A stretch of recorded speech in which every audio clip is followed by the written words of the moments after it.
कृपया डीजे के सामने से हट जाए।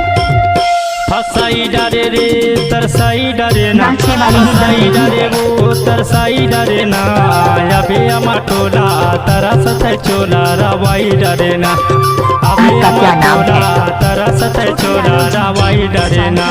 तरसाई डरेगा रुआई डरे ना, तरसाई डरेगा रुआई डरे ना, आहो मटोला तेरे साथे चोला रुआई डरे ना, आहो मटोला तेरे साथे चोला रुआई डरेगा।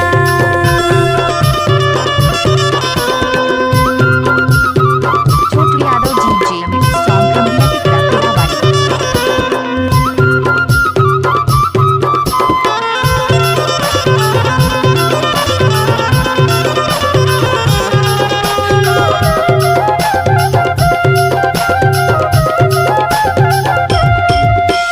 डिंडौरी ले अथे बालू चाचा के तूफान, आजा बे बैठ के बता देबे मोर नाम, आजा बे बैठ के बता देबे मोर नाम।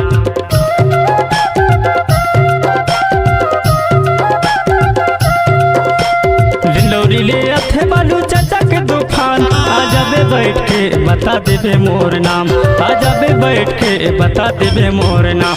ले आही बालू चाचा आनंद किराना दुकान, ले आही बालू चाचा आनंद किराना दुकान, अभी अमा टोला तारा सथे चोला रवाई डरे ना, आहो मटोला तेरे साथे चोला रुआई डरेगा।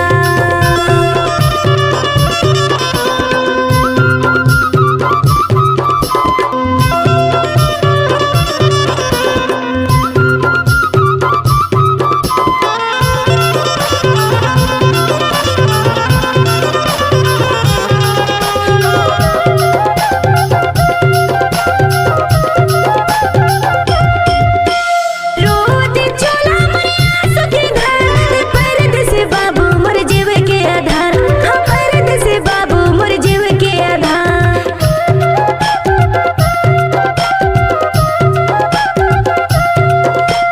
रोवाती चोला मोर जीव के आधार, परदेसी बाबू मोर जीव के आधार। कैसे कर धस रे जैसे कर आधार, तरसाई डरेगा रुआई डरे ना, तरसाई डरेगा रुआई डरे ना, आहो मटोला तेरे साथे चोला रुआई डरे ना।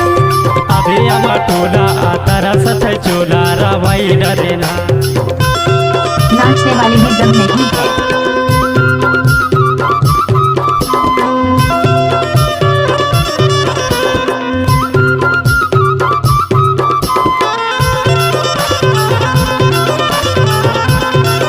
आपका क्या नाम है?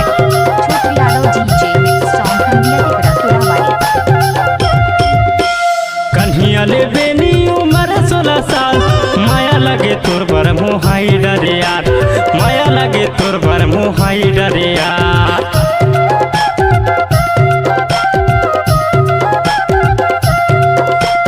कन्हिया ले बेनी उम्र 16 साल, माया लगे तोर बर मोहाई डरे यार, माया लगे तोर बर मोहाई डरे यार। तोर बिना रानी का छुहर नहीं सुहा, तोर